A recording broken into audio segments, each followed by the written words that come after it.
Welcome to today's live stream. So, today we are going to be talking about a really great topic. If you were here last week, in last week's live stream, we talked about confidence with using English and started to get many questions about self study and self evaluation. So, if I don't have a teacher, if I am not studying in school, how do I self study these different skills? And how do I know what my English level is? So, we are going to talk about that today. So, I see some people joining the chat. Yes, you can always leave comments as we go along. Okay, so hello to everyone. As always, please make sure to leave comments or questions about the topic as I'm giving the lesson. So today, excuse me, today I am going to give you a lesson about self-study and self-evaluation.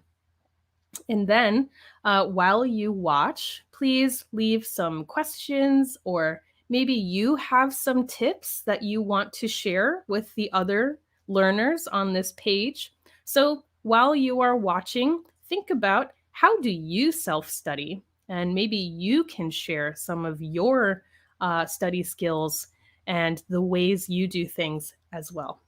Okay, guys. So let's pull up a few hellos on the screen. So I see lots of hellos coming in. So let's see. We have, there we go. Hello. Thank you. Thank you so much for joining. Welcome to today's live stream. Hello. Hello. Welcome. Thank you. Hello, my dear teacher. Well, hello, my dear student. Thank you. So we have hello from Madagascar. That's very cool. Thank you for joining us today. Hope you enjoyed the lesson. Mead, hello. Hi. Thank you so much for joining today. So I see we even already have a question in. Hello from Burundi. Thank you so much for joining us today. So cool. Thank you. I hope you enjoyed today's lesson. Okay, so we've gotten some hellos. Hi, hi, hi, hi, hi. Thank you so much for joining today. Let's go ahead and begin today's lesson. Okay, so I will share my screen with you. Just a moment. Okay, here we go. All right, guys. So hopefully you should be able to see my screen now. So today we will talk about self-study and self-evaluation. So let's go ahead. What are those things? So self-study, I will answer the question, how can you effectively study by yourself? So effectively, this means in a really good way, right? So using your time well and using good study methods, right? So how can you self-study very well? And then self-evaluation.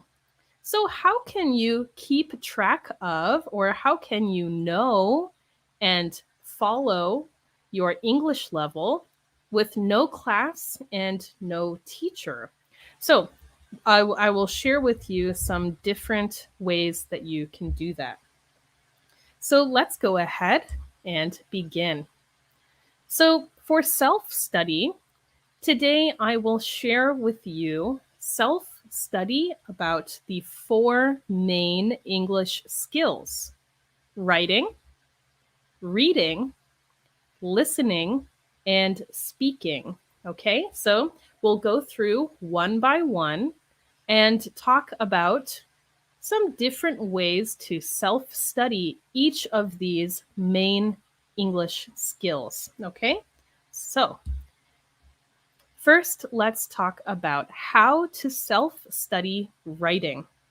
This is a question that comes up very often in the comments during the live streams, and even the comments on our YouTube videos and Facebook videos. So today I want to begin by sharing some different helpful ways to self-study writing. Okay, so let's talk about 3 ways to self-study writing. First, keep a journal. And we'll talk about each of these in detail. So, keep a journal, use English writing prompts, we'll talk about what that is, and write a summary. So, let's go through these 3 self study skills or self study methods. So, first is to keep a journal. So, unfortunately, no journal around me. So, a journal is like a notebook that we write our thoughts in. So, in a journal, you can write about the events of your day. You can write about your thoughts and feelings. This will help you express yourself. So, it might not be something that you have normally done or that you have done before, but if you keep a journal in English, this is an excellent way to practice writing about your life, right? And all of our study skills are connected. So if you practice writing about your day and writing about your thoughts, your feelings, your opinions in English every day or very often, then it will help your speaking too, right? So you become more skilled at talking about whatever it is you want to write about. So for me, if I try to keep a journal in another language, it I write about what I am comfortable writing about, but try to challenge myself a little. So let's say I want to write about, where's my mouse? There we go, the events of my day. So let's say I am studying English and I know how to talk about simple things like I woke up, I brushed my teeth, I ate breakfast, some simple things there. So I can also challenge myself. What does this mean? Well, maybe I did something and I don't know how to say it in English. Keeping a journal is the perfect time to look up new words, use them to talk about your day, and expand your vocabulary, improve your writing, and improve your speaking and confidence. Okay? So, keeping a journal, excellent, excellent way to practice your writing. And something you can see over time, your skill will improve, right? So, also make sure to try and write as long as you can, as much detail as you can. So, not just 2 sentences, right? It is hard to talk about our day in just 2 sentences. So, maybe try 10 sentences or more, okay? So, keep a journal. Our next self study writing method is use English writing prompts. So, what is a writing prompt? A writing prompt is a sentence or a question that we read and then write about that thing. So, for example, a writing prompt might say something like, um, tell me what music you like. And there you go. Okay, that's the topic I will write about. So, English writing topics. Okay. You can use Google or any search engine to look up English writing prompts. There are so many, and just choose one a day. This will help you to learn to write about many different topics. And again, make sure to use your phone or your computer to translate. Use a dictionary. Use tools to help you learn the words and phrases you need to write about these many different topics. So here's an example. I just searched English writing prompts. So let's take a look at some that would be easy, uh, or at least good starting questions to write about. Maybe could be difficult, could be easy. So, your favorite childhood vacation. Wow. So, that one topic you could write so much about, right? You could write about your favorite teacher, right? Describe them, what they are like in writing. So many things you could talk about. Write about your first job, right? So there are hundreds and hundreds and hundreds of these kinds of questions out there. So all you have to do is search for them and then write about them each day. Okay?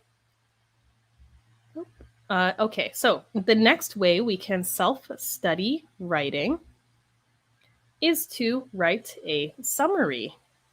So, a summary, let's talk about what that means first. A summary is like, let's say I have a long, long, long story or a long movie or something long, and I want to tell you just the most important information about that thing. Let's say I watched a great movie and my friend asks me, what was the movie about? Well, I'm not going to tell them the whole story, right? Maybe just the most important information. So if someone asked me what happened in the Avengers Endgame movie, I could say something like, oh, they all came together to fight Thanos. In the end, well, I don't want to ruin it for you if you haven't seen it, but I would just give some simple information, right? This is a great way to learn how to talk about big ideas in a short way. Sometimes, when we are trying to express ourselves in another language, maybe there are so many things we're thinking about and so many things we want to say, it can be hard to uh, just say what we need to say, right? So, practicing writing again helps our speaking too. You can write summaries about anything you like. Okay, so this is always important. Write about what you like, right? Anytime you self study, you should enjoy it. So you can write summaries about movies, books, TV shows, things happening in the news, and so on. Anything that you like. Okay, so remember, writing a summary, keeping a journal, and using English writing prompts are all excellent ways to self study writing. Okay, let's talk about our next self study skill, reading. This is another very common question. Oh, teacher, how do I self study reading? Well, let's look at a few skills. First, choose a story you know already. Use an online dictionary for meaning and pronunciation while you read. And lastly, write synonyms next to new words. So let's go ahead and go through these. First, choose a story you know already. Read a story in English that you know very well in your native language. For example, I know the story Harry Potter so well. I have read the books in my native language many times. So when I want to practice reading in another language, well, a great place to start for me is Harry Potter because I know the characters, I know the story, and this helps me to understand or infer, which means guess the meaning of words in sentences, right? Because I already know the story. So it could be any story for you. Just think, what's a story you know very well? And then find that in English. Find that book in English. This helps your comprehension or your understanding and your language development because you learn slowly how to infer the meaning of words in sentences or in a paragraph or in a story, right? So, because you know it, it is a little easier to understand and maybe more interesting because it's a story you know and like. The next self study skill for reading is use an online dictionary while you read. So maybe you're reading a book, or maybe you like to read on a Kindle or a tablet. You can always have your phone nearby to use an online dictionary while you read. Of course, when you read, there will be words you don't know, phrases you don't know, things that will be confusing, right? So always have a dictionary nearby. When you see new words when reading, you can look them up in an online dictionary. So one of my favorites is Cambridge Dictionary. This is dictionary.cambridge.org, something like that. Just search Cambridge Dictionary. It will go from language to language. There are many different languages, and you can see meanings. What does the word mean? And how do you use it in a sentence? You can see the translation. What is the word in your language? And you can click to hear how the word sounds and practice your speaking as well, right? So this is very useful. I think when you are reading, remember all of our language skills help each other. When we get better at writing, we get better at speaking and reading and even listening. And when our reading gets better, it helps our other skills too. So don't be afraid to write the meaning or translation above the word and read the sentence out loud a few times to help your speaking and your reading comprehension or your understanding of what you're reading. It helps to do it maybe 3 times to really help your understanding, right? So make sure to use a dictionary while you read, and don't be afraid to write in your book. If you are, maybe you are reading on a computer or tablet, just keep a notebook and write the words on there as you go along. All right, our last self study method for reading is write synonyms next to words. So, what is a synonym? A synonym is a word with the same meaning as another word. So, if I see the word big, some synonyms or words with the same meaning are large and sizable. And we can use these all in almost the exact same way in most sentences, right? Synonyms are a great way to improve our reading comprehension and, again, also our speaking as we learn different ways to say the same thing. This is, even as a native English speaker, something we learn as we grow up, as we go from kindergarten all the way through high school and so on. We learn how to expand our vocabulary and use more words and bigger words and more descriptive words. So you can do that too, right? This is a natural part of learning a language, and you can make it happen for yourself by writing out some synonyms. So maybe you see a big word or an unfamiliar word, which means not familiar, don't know it, right? We don't recognize it.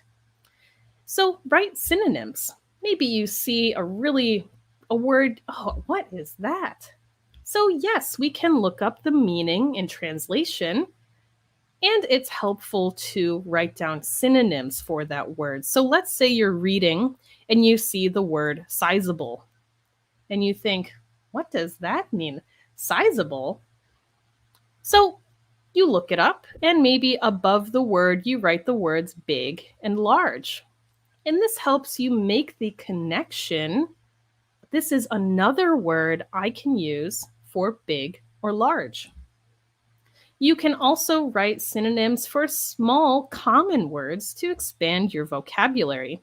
So let's say you see the word large and you look up a synonym. Above it, you write sizable. You can go both directions with this. But this is a great way to expand your language and improve your vocabulary and your reading. And of course, because all of our skills are connected, read the sentence again with each new synonym. Maybe you write 3 synonyms for a word. Well, read the sentence, switching out with each new synonym. Most of the time, as long as it's the same part of speech, so all adjectives, for example, then we can often use them in the same way, but we might need a different ending, right? Okay, let's move on to study skill number 3, listening. So, how can you self study listening? You can use dual subtitles on Netflix and YouTube. You can watch TED Talks with transcripts and subtitles. And you can use language apps like Memrise, Duolingo, or Rosetta Stone. So, let's talk about. Oh, did I skip one? Nope. Okay. TED Talks with transcripts and subtitles. You can go to TED.com to find thousands of interesting videos about many topics. And these videos are teachers and professionals from all around the world talking about really interesting things. Many of these videos have subtitles in many different languages and full transcripts that you can read. So, a transcript is all of the things said in the video. When you watch, maybe you just see one line of speaking, show one sentence at a time, right? On the transcript, you can see the whole speech. And they have transcripts in English and Korean and Chinese and Russian and so many other languages. So you can listen along, watch, practice, right? Read and listen. This is very important to developing your listening. Make sure to read along while you listen. It helps us to understand and make the connection between the sounds we hear and the words they represent. So make sure to read the transcript or read the subtitles in English and your native language while you listen. You can also do this on things like Netflix and YouTube with something called dual subtitles. Dual means like 2. So you can download something called Netflix Dual Subtitle for learning languages or YouTube Dual Subtitle. These are the exact names. And these are things you can download on Google Chrome that allow you to see 2 language subtitles at the same time. This is very useful. And the Netflix one, the Netflix dual subtitle, you can even pause, highlight words, put your mouse over a word, and see the meaning. You set the language. So this is very useful for studying, and you can do it with your favorite shows and movies. And you can even do it on YouTube. So this is a great way to study listening. Again, reading while you listen. And of course, you can use apps like Memrise, Duolingo, and Rosetta Stone. These are very convenient, right? We can do them any time of day on your phone at your convenience, right? Of these and of the many, I recommend the Rosetta Stone app because it takes an acquisition approach. What this means is from the beginning, you only hear things in that second language. So it starts very simple. You practice your speaking, listening, reading, and so on from in a more natural way that you would learn a first language in. So Rosetta Stone is a great app. Okay, guys, let's talk about our last self-study methods, self-study skill, speaking. Oh, this one, many of you think, what? How can I self-study speaking? We often want feedback for our speaking, or we want to be in conversation to practice our speaking. But this is not always necessary to practice. You can do self-talk, which is like writing a journal, but we do it out loud. We speak it instead of write it. You can do something called mirroring. So you can watch our July 13th live stream for a whole lesson on how to do mirroring. Or you can join an online language exchange. So let's talk about these three methods. Self-talk, which is like journaling out loud. So this is something you can do in the comfort of your home. You can practice describing your day. Maybe pull up pictures on your phone and try to describe them in English, or describe what you see around you out loud to yourself. So this, of course, is something we do when we're alone and we just want to practice speaking. One of our viewers last week recommended doing this in a mirror so you can practice things like keeping eye contact and using gestures while you speak. So that's great. But you can always start by just describing your day and practicing your English to yourself. If you are thinking, well, I am not alone often, maybe you live with other people or you're very busy, you can also practice thinking in English and practice internally when you're in public or around other people. So you can still do these things, but just think instead of speak, right? If you like this method and you want to use it, but you are around other people very often, you can try doing it with your thinking as well, right? Okay. Next is mirroring. So I'm only going to talk about this for a minute, but if you watch our July 13th live stream, you will see a whole lesson about how to do this. Mirroring is a study practice that involves studying and mimicking or copying a good English speaker's speech, which means their words, intonation, and rhythm, and their body language, so gestures, facial expressions, and so on. So make sure to check out that live stream. This is a great study method that can help you feel more confident in your speaking, in your pronunciation, and so on. And last is join an online language exchange. There are many apps and websites for online language exchanges. Here you can chat with native English speakers anytime for practice. For example, try Speaky. This is one that is a typing, chatting app, but you can chat with native English speakers for practice. It's very comfortable because it's just, again, on your phone typing, so you have time to think. There's no worries about making mistakes or anything like that. So you can use an online language exchange. All right, so now that we have talked about some study methods, some self-study methods for each of the main language skills, let's talk about self-evaluation. There are many online English level tests you can take again and again to see what your English level is. For example, Cambridge English has a general English exam. There's also an online English level test from British Council. And again, you can just search these things online and they'll pop right up.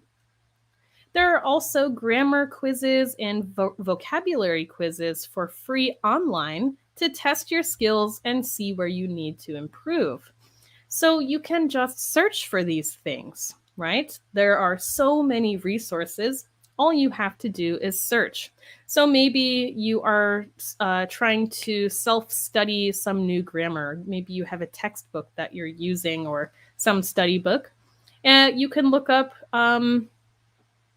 a simple present quiz or English vocabulary quiz to test yourself, see what you know, and this will help you see where you need to improve.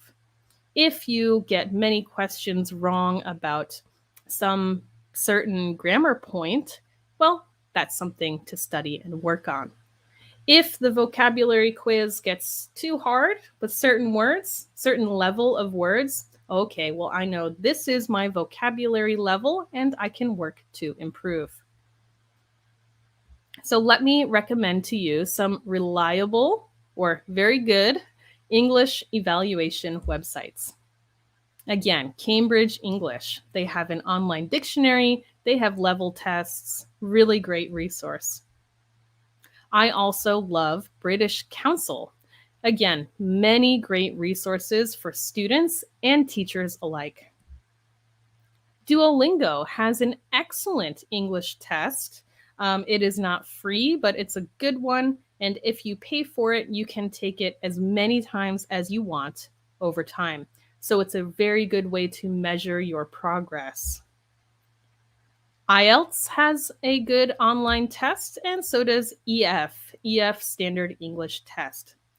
The key here is to choose one and take it maybe 3 or 4 months apart.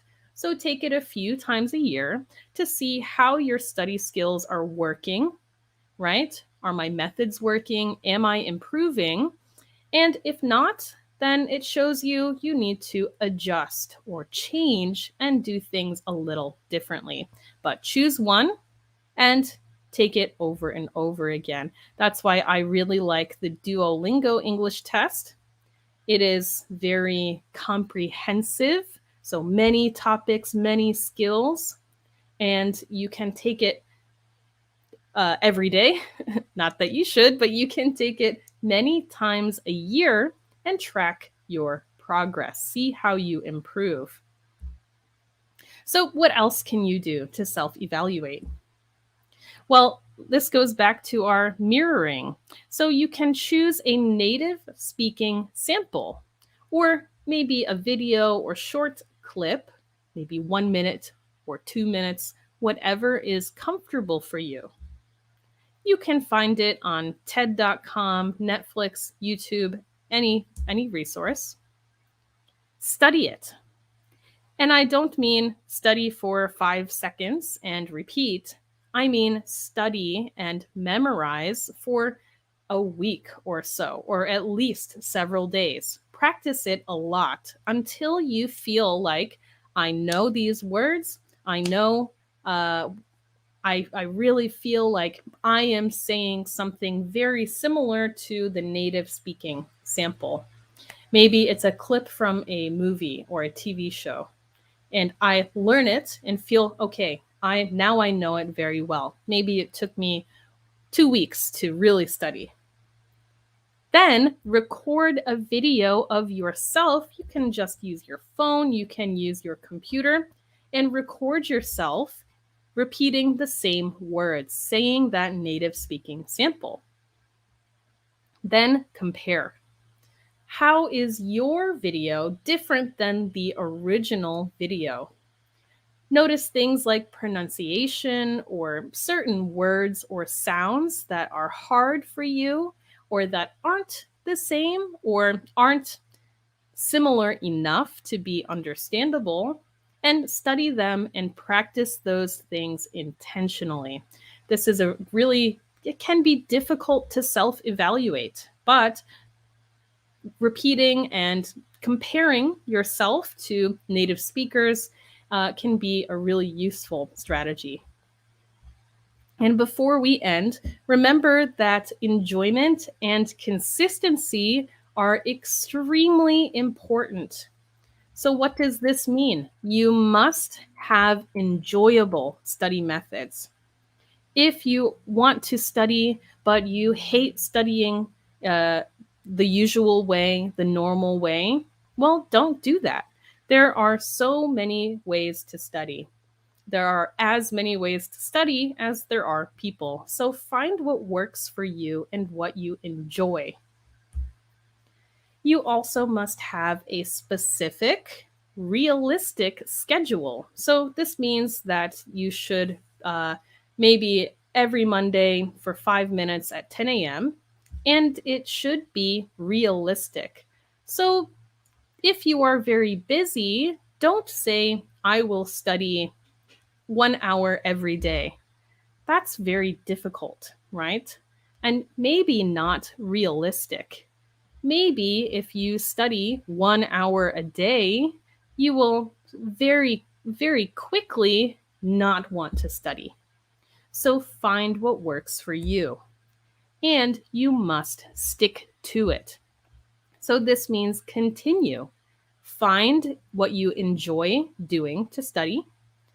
Have a specific, realistic schedule and stick to it. You probably will not figure it out right away. So be patient. Allow yourself to change and adjust. Maybe your methods change, your schedule changes. That's okay. Keep doing that and find what works for you. Okay, guys, so thank you for watching.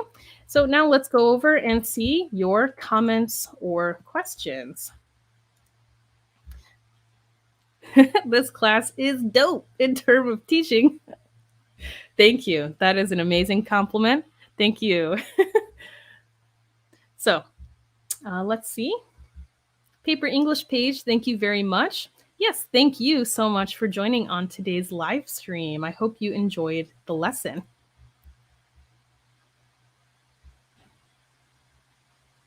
Oh, how many times do we take IELTS per year? Well, it depends what so again, they do have a self-study or an English level test for personal use.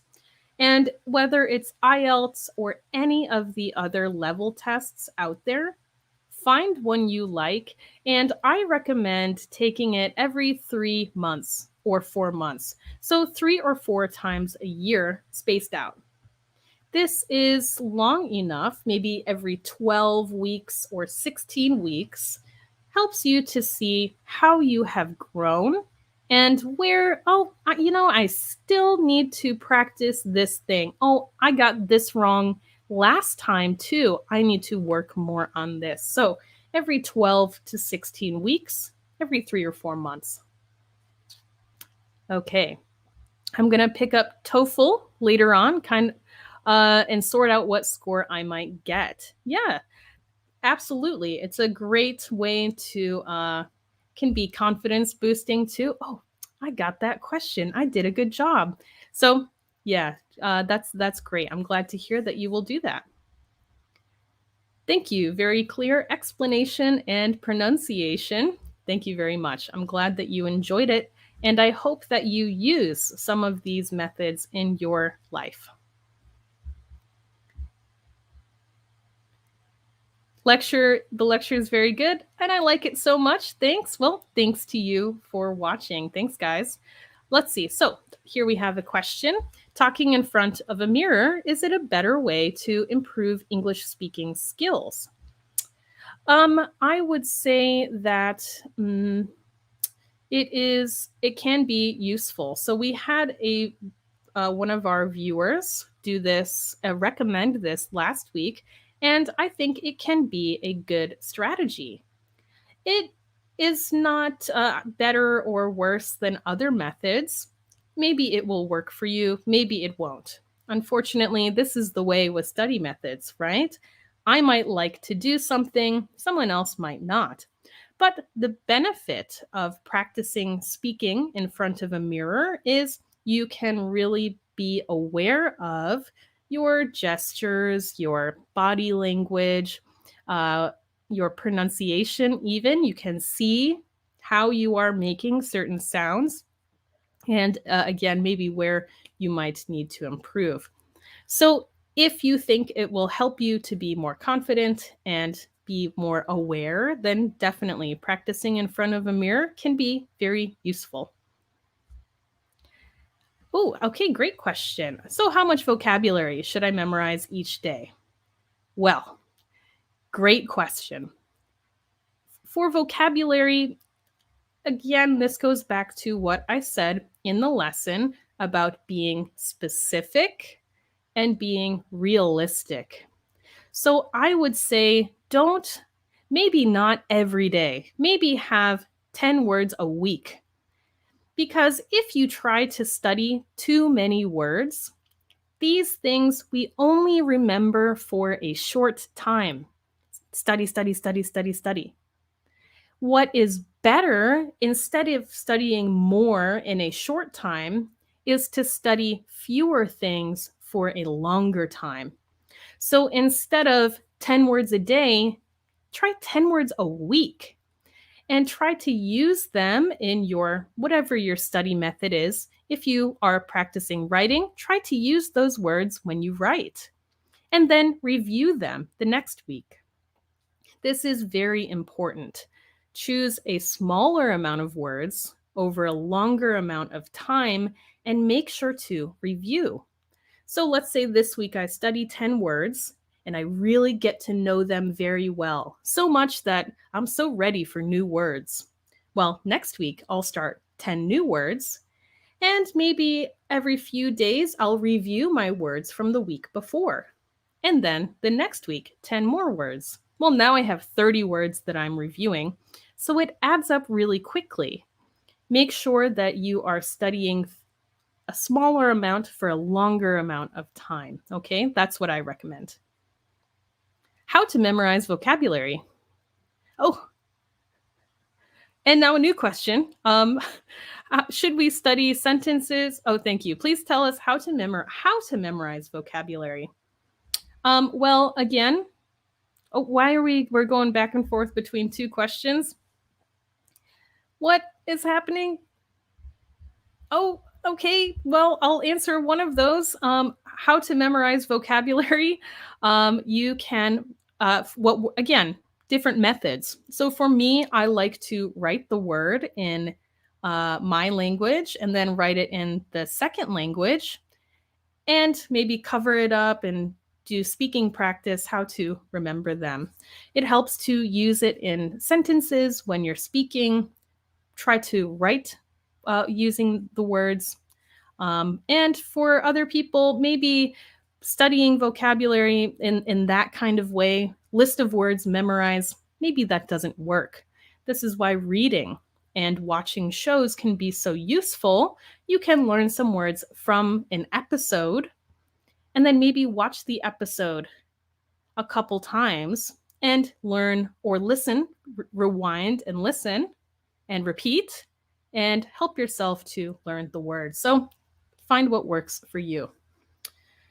Okay, should we study sentences or vocabulary? Which one is better? They are both useful. So vocabulary can be good, but I recommend learning vocabulary in context. If I just learn a word, that's good. Maybe when I read and I see the word or I hear the word, I will understand it, but maybe I don't really know how to use it if I am just studying the word. This is why things like an online dictionary, like Cambridge Dictionary, are useful because you see the word, the meaning, and about 3 sentences with the word in it used correctly. So that's why online dictionaries can be a great resource. You can study the word and practice pronunciation, see how it is used in a sentence, and then try to use it in your own sentences. So learning in context is better, in my opinion. Okay, I totally agree with you. You can also try to use it in a sentence. Yes, exactly. Make sure to use vocabulary in sentences to really, really learn it, for sure. Okay, let's see. Any other questions? I'm gonna do a quick scroll through. Maybe that might be it. Okay, looks like that's it, guys. Thank you so much for your questions. I really appreciate everyone saying hi, sharing your questions, and talking to each other. So, thank you so much for tuning in today. So, remember, there are many ways to self study. Find what works for you, and you can definitely do it. Okay, guys? So, I'll see you next time. Bye, everyone. See you next